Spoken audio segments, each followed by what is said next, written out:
Namaskar students. Hope you are hale and hearty, taking care of your health and your studies. Democracy, a word which is not unknown to you. You had been reading about it since years now. A form of government which is of the people, for the people and by the people. India is widely appreciated for being a democratic country even after such a diverse culture. The greatness of our country lies in the democratic soul of it. It is not easy to preserve the democratic values.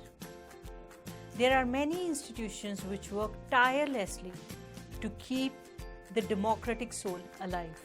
Yes, that's what we are going to do today from grade 9 book, chapter number 4. The name of the book is Democratic Politics. The name of the chapter is Working of Institutions. So, let's get going.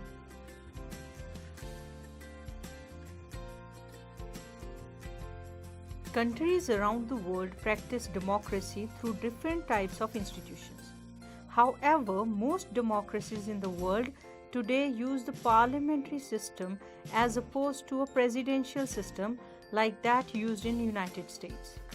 A few examples amongst the many parliamentary democracy are Canada, Great Britain, Italy, Japan, Latvia, the Netherlands, and New Zealand, and on the top of it is India.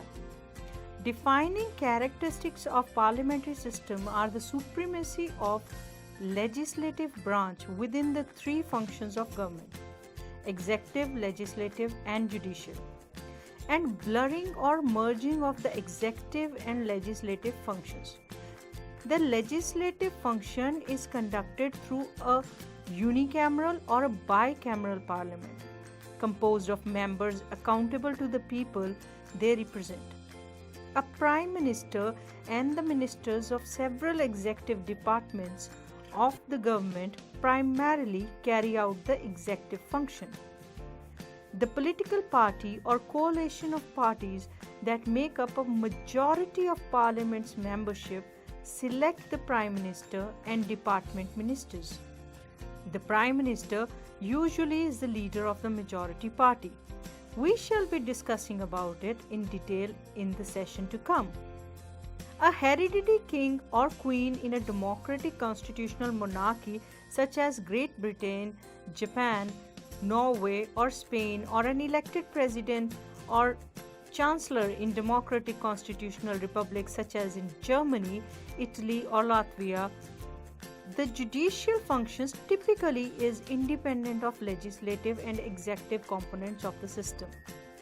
In a parliamentary system, laws are made by majority vote of legislature and signed by the head of the state, who does not have an effective veto power. In most parliamentary democracies, the head of the state can return a bill to the legislative body to signify disagreement with it. But the parliament can override this veto with a simple majority vote. In most parliamentary systems, there is a special constitutional court that can declare a law unconstitutional if it violates provisions of the supreme law of the land, the Constitution. In a few parliamentary systems such as Great Britain, New Zealand and the Netherlands, there is no provision for constitutional or judicial review, and the people collectively possess the only check on the otherwise supreme legislature, which is to vote members of the majority party or parties out of office at the next election. A parliamentary democracy is directly and immediately responsive to the popular influence through the electoral process. Members of the parliament may hold their positions during an established period between regularly scheduled elections. However, they can be turned out of the office at any point between the periodic parliamentary elections. If the government formed by the majority party loses the support of the majority of the legislative body, If the governing body, the Prime Minister and his cabinet of executive ministers suffers a no confidence motion, vote against it in the parliament, then it is dissolved and an election may be called immediately to establish a new parliamentary membership. So, what is a government order? A government order. On August 13, 1990, the Government of India issued an order which was called an office memorandum. The order says that other than SC and ST, the 27% job reservation benefit will be given to a new third category called socially and educationally backward classes. Only persons who belong to backward classes were eligible for this quota. The decision makers. So, who decided to issue the memorandum? Such a major decision would have involved other major functionaries in India, which involves the following points. The President is the head of the state and is the highest formal authority in India. The Prime Minister is the head of the government and takes most of the decisions in the cabinet meetings. Parliament consists of President and two houses, Lok Sabha and Rajya Sabha. The Prime Minister must have the support of a majority of Lok Sabha members to pass a memorandum. When the office memorandum was passed in India, it was a hot debate issue. Some felt that this was unfair as it would deny equality of opportunity to those who did not belong to backward communities, while others felt that this would give a fair opportunity to those communities who so far had not adequately been represented in government employment. This dispute was finally resolved by the Supreme Court of India by hearing all the cases. This case was known as the Indira Sahni and others versus Union of India case. The Supreme Court judges in 1992 declared that the order of the Government of India was valid. Thus, the dispute came to an end and this policy has been followed ever since. So why do we need the political institutions? The government is responsible for ensuring security to the citizens and providing facilities for education and health to all. It collects taxes and spends the money thus raised on administration, defense, and development programs. It formulates and implements several welfare schemes. To attend to all these tasks, several arrangements are made in all modern democracies. Such arrangements are called political institutions. So, democracy works well when these institutions perform functions assigned to them. So, institutions involve meeting, committees, and routines. This often leads to delays and complications. Some of the delays and complications introduced by institutions are very useful as they provide an opportunity for a wider set of people to be consulted. Institutions make it difficult to have a good decision taken very quickly, but they also make it equally difficult to rush through a bad decision. So let's try to understand what a parliament is and why do we need it. A parliament is an elected system of government. By choosing their representatives, the people form the government and participate in decision-making process, thereby upholding democracy. The Parliament of India is the absolute legislative authority. It is bicameral legislature composed of President of India and the two houses, the Rajya Sabha, which is known as Council of States, and the Lok Sabha, which is known as House of People. The President, in his role as head of the legislature, has full powers to summon and prorogue either house of the Parliament or to dissolve Lok Sabha. The President can exercise these powers only upon the advice of Prime Minister and his Union Council of Ministers. At the state level, this is called the legislature or legislative assembly. The name may vary in different countries, but such an assembly exists in every democracy. So, what constitutes the Parliament of India? The Indian Parliament consists of two houses called the Lok Sabha and the Rajya Sabha, with the President of India acting as their head. In the map given on your screens, you can see various seats which are allocated to different houses of the Parliament. Like for Lok Sabha, various states who have different number of representatives from them. For Rajya Sabha, we have total of 245 members, and for Lok Sabha, 543 members are elected through elections. So, first and foremost, we will take up the President of India. The President of India, the head of the state, is a component of the Parliament. Under Article 60 and Article 111, the President's responsibility is to ensure that the laws passed by the Parliament are in accordance with the constitutional mandate and that the stipulated procedure is followed before according or approving the bill. The President of India is elected by the elected members of Parliament of India and the state legislatures and serves for the term of 5 years. Now we move on to the popular house, which is also known as the Lok Sabha. Lok Sabha, or as we know it, the House of People or the lower house, has around 543 members. 543 members are directly elected by the citizens of India on the basis of universal adult franchise, where every citizen of India who has attained the age of 18 can vote in the elections, representing parliamentary constituencies across the country.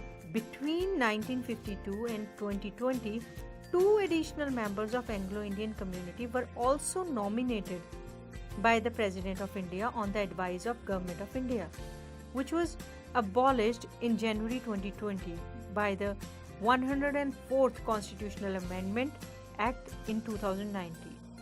Every citizen of India who is over 18 years of age, irrespective of gender, caste, religion or race, is otherwise not disqualified, is eligible to vote for the Lok Sabha elections. The Constitution provides that the maximum strength of the Lok Sabha House be 552 members. It has a term of 5 years. To be eligible for the membership in Lok Sabha, a person must be citizen of India and must be 25 years of age or older, mentally sound, should not be bankrupt and should not be criminally convicted. The total elective membership is distributed among the state in such a way that the ratio between the number of seats allotted to each state and the population of the state is so far as practicable the same for all states. From Lok Sabha, we move on to the Council of States called Rajya Sabha. Rajya Sabha, or the upper house, is a permanent body not subject to dissolution. 1/3 of members retire every second year and they are replaced by newly elected members. Each member is elected for a term of 6 years. Its members are indirectly elected by the members of legislative bodies of the states. The Rajya Sabha can have a maximum of 250 members. It currently has sanctioned strength of 245 members, of which 233 are elected from states and union territories and 12 are nominated by the President of India. The number of members from a state depends on its population. The minimum age for a person to become a member of Rajya Sabha is 30 years. So, what are the powers and functions and how it can be classified into different heads? So, the legislative powers, all the subjects in our constitution are divided among state, union and concurrent list. In concurrent list, parliamentary law is overriding than state legislative law. Constitution also have power to make law with respect to state legislature in following circumstances. 1. when Rajya Sabha passes a resolution to that effect. 2. When national emergency is under operation. 3. When two or more states request Parliament to do so. 4. When necessary to give effect to international agreements, treaties and conventions. And last, when President's rule is in operation. From here, we move on to executive powers. According to Parliament form of government, executive is responsible to the Parliament for its acts and policies. Hence, Parliament exercises control by various measures like committees, question hour, zero hour, ministries, and all of them are collectively responsible towards the Parliament. The financial powers of Parliament includes enactment of budget, scrutinizing the performance of the government with respect of financial spending through financial committees, and that comes under the head of post-budgetary control. The constituent powers are to amend the constitution to pass any law which is required, and the judicial powers includes impeachment of the president for violation of constitution, removal of judges of Supreme Court and High Court, removal of vice president, and then punish members for breach of privileges like sitting in the house when the member knows he is not an eligible member, serving as member before taking oath, etc. Under the electoral powers, it has its participation in the election of president and vice president. The members of Lok Sabha elects Speaker and Deputy Speaker from among its members. Similarly, members of Rajya Sabha elects Deputy Chairman. There are certain other powers which are vested with the Parliament of India, and these powers are to discuss various issues of national and international importance, to impose emergency, increase or decrease area, change names, alter the boundary of the states, create or abolish state legislature. Any power can be added from time to time. Under Article 245 of the Constitution, it is declared that Parliament may make laws for the whole or any part of the territory of India, and a state legislature can make laws for the whole or any part of the state. 7th schedule of the Constitution distributes the legislative powers between the center and the state by putting subjects into union list, state list and concurrent list. The center can make law on any of the subject in the union list or the concurrent list. The Parliament can override the law of a state on a subject listed in concurrent list. In addition to these powers, the residuary powers are also vested with the Parliament. The Constitution also empowers the Parliament to make law on a state subject in the following circumstances. When Rajya Sabha passes a resolution supported by 2/3 of members present and voting. When a proclamation of emergency is in operation. When two or more states make a joint request to the Parliament. When it is necessary for Parliament to implement any international treaty or agreement or convention. When President's rule is in operate in the state, as we had discussed earlier as well. With this, we come to the end of part 1 of this chapter. This session will be continued in the next video, but let's analyze what we have learned today. On your screens, you have certain statements. You have to complete them or answer them, picking up the correct option in the 4 options given along with it. The President of India is elected by direct elections by citizens who are 18 years or above, indirect elections by the Electoral College, Prime Minister and the Council of Ministers, or none of these. This is option number B. The President of India is elected by the indirect election by the Electoral College. So, moving on, who is the real executive of the Indian Union? The Prime Minister, the President, the Union Cabinet, the President and the Prime Minister. The answer is the real executive of the Indian Union is the Prime Minister. Which of the following statement is true regarding President of India? President of India is the head of the government, he is the head of the state, head of the parliament, or none of these. President of India is the head of the state. So, what is the strength of Lok Sabha and Rajya Sabha? 485 in Lok Sabha and 265 in Rajya Sabha, 620 in Lok Sabha and 340 in Rajya Sabha, 460 in Lok Sabha and 240 in Rajya Sabha. Option D, 545 in Lok Sabha and 250 in Rajya Sabha. The correct answer is option D, 545 in Lok Sabha and 250 in Rajya Sabha. So, which one of the following institutions exercise greater power over the union budget?